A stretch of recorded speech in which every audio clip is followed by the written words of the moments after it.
Hello everybody and welcome back to a brand new video. So this is kind of a follow-up to my Revenant account build I made around 2 weeks ago. So I wanted to give you a quick update and show you, well, how effective it was. If you haven't seen the original account build video, it's pretty much me just getting to 50 ranged and 40 defense. It's kind of a pure account, although next time I probably would try even harder to keep my combat level lower. When I started, I was a combat level of 45, which does mean I'm able to be killed by around 75 and below. So I was not getting attacked a lot, but there are still account builds that will be able to attack you. So I'm mainly focused on killing low-level Revenants, mainly the Revenant Imp, Goblin, and the Revenant Pyrefiend. For my equipment, I'm bringing Rune Arrows, an Amulet of Glory, and magic shortbow imbued. One thing I was wondering last episode is if you lose the magic shortbow imbue on death, and you do not. So you should always be imbuing your magic shortbow. It will reduce the amount of special attack required to use it to 50%, which means you can use it twice in a row, and it does increase the base damage slightly. For my inventory setup, I'm being pretty bare bones. I just have a burning amulet and some ranging potion doses. In total, my risk is only 13k if I'm not skulled. If I'm skulled, well, I risk probably closer to 40k. Still not much considering how much money you can potentially get from Revenants. So what I've been doing is teleporting back to Clan Wars with a Ring of Dueling. Mainly that is for the run energy, because I could bring stamina potions, but that does increase your risk even more, which is not what I'm really looking to do too much. Another thing I could recommend bringing is an anti-dragon fire shield, because about 1 out of every 20 times I get killed by the green dragon, which is not what you're looking to do either.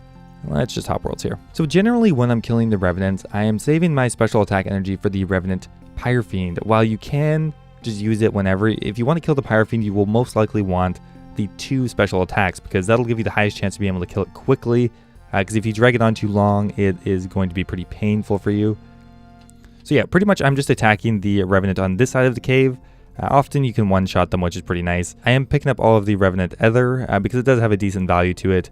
And yeah, so pretty much we're focusing in on this Revenant Imp here, the Revenant Goblin, and the other Revenant Imp on the other side. If you saw that Revenant Imp, I didn't get the drop from it, and unfortunately if you kill it and it heals at the same time, there's a bug where you don't get the drop, and it's extremely frustrating. One thing that's actually somewhat plagued my account. So yeah, pretty much killing these 3 monsters here, you'll get a drop maybe every 10 minutes if you don't get interrupted too much. You have a much higher chance of getting drops from higher level Revenants, so the Revenant Imp is clearly the lowest chance. The Revenant Pyrefiend is the highest. I've never tried anything higher level than that, because I don't think that's going to be possible. So for example, here we're going to try to kill the Pyrefiend, and you really want to focus on waiting until it's near dead to try specking it out, because it does heal and it's quite annoying. Perfect. Okay, that was a very easy kill. Oh, perfect. And we got a Bracelet of Ethereum. Easy as that. I've been banking pretty frequently in the beginning because I didn't have much extra money to work with here. However, maybe later on I'd maybe bank after every 2 drops. But I mean, that's a 43k drop. Pretty nice. We'll go ahead and go back and bank that probably, and we'll show you how well this account did overall.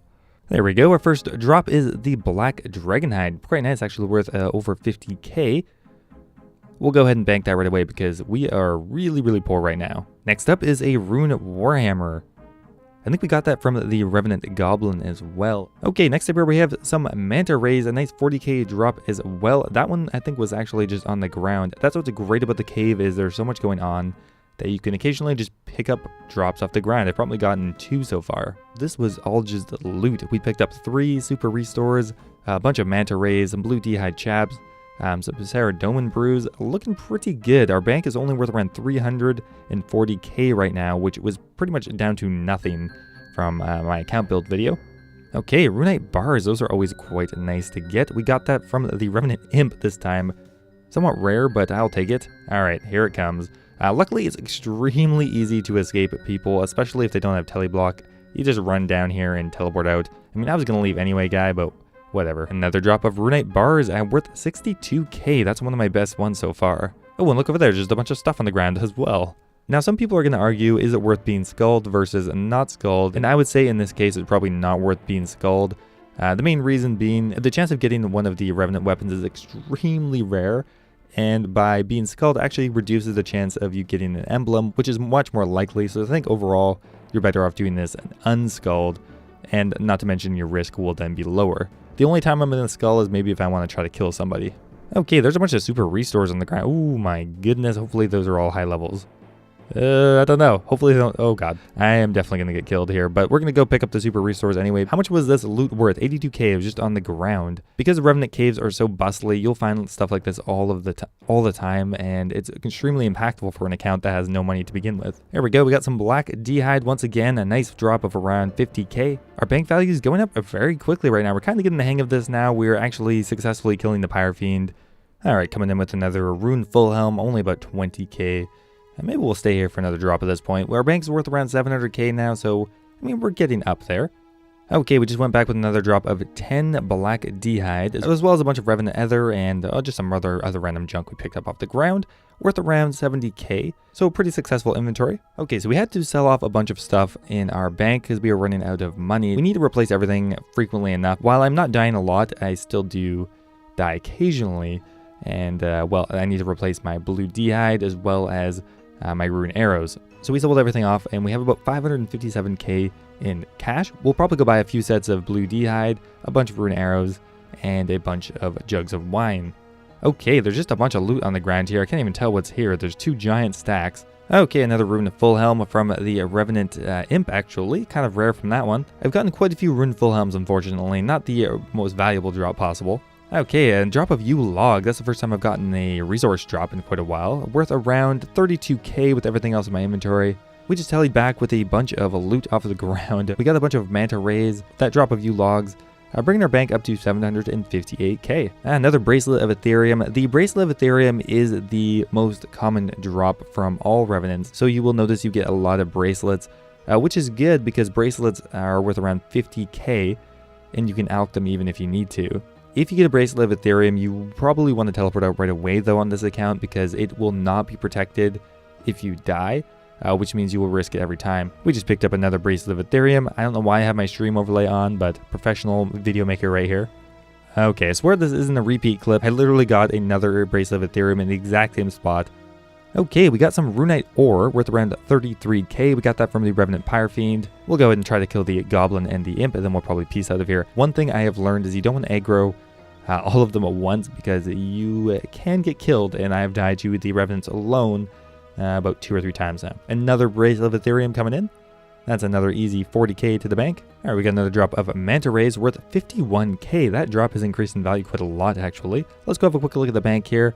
We're up to over 1 mil right now. That's pretty exciting. We have about 440k in cash and the rest in items. We're going to go restock and maybe go for a little bit longer. There we go. A drop of battle staves. I think that's the first drop of battle staves I've got on this account so far. And we actually just found 4 runite on the ground. We were trying to kill somebody, but they teleported away. Your risk is so low that you might as well have fun and attack people occasionally if they are lower level than you. You don't have a lot of sustained damage, and if they have protection prayers, you're out of luck, but it's fun to try at least. Okay, so I've tried this account out over the course of, well, a week now. I mean, I wasn't playing it very much. So what do I think about it? Well, there are quite a few positives here, and also, of course, some negatives. The positive being it was extremely cheap to make. It didn't cost me any money. I got it just pretty much from making the account itself.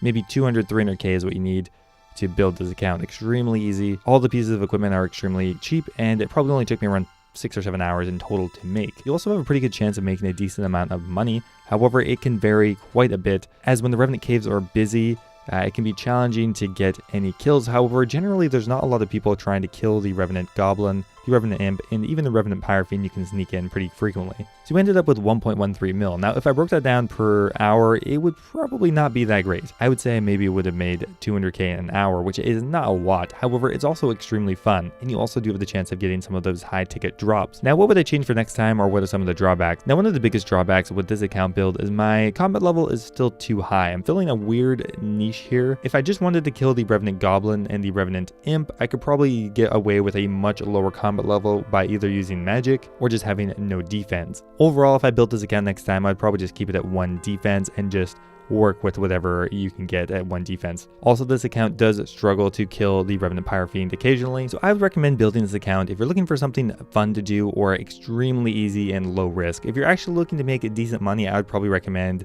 building a ranged pure that has 75 range and just get the blowpipe and kind of go at that 60 to 70 combat level bracket.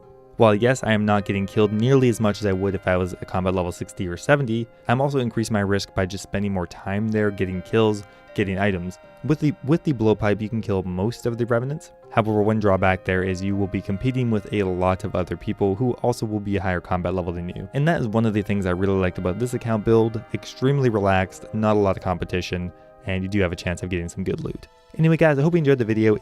If you did, don't forget to leave the video a like, I appreciate it, and I will see you next time.